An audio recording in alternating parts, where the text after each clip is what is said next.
Fresh from the garden cucumbers are in, and you know what that means. Time to make my favorite, a cucumber sandwich. First, you need to wash your cucumbers to make sure you get all of the dirt off. Gather your ingredients, which is basically mayonnaise and bread.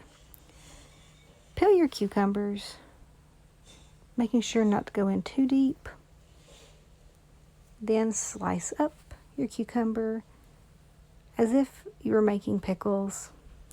So I sliced mine into long strips, as you can see here, basically quartering the cucumber up makes the perfect size. Then you can add as much or as little mayonnaise to both sides of the bread as you like. If you're trying to be a little healthier, of course, use less mayonnaise. However, a cucumber sandwich is best if you load up on the mayonnaise. Then just smooth out the mayonnaise till it is equally distributed on both sides of your bread. Then assemble.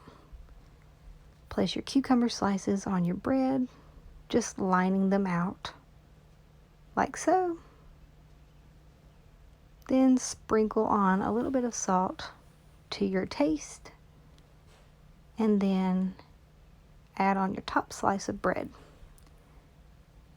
Fingerprints in an Appalachian sandwich are a must. Just pressing down a little extra to give it some TLC.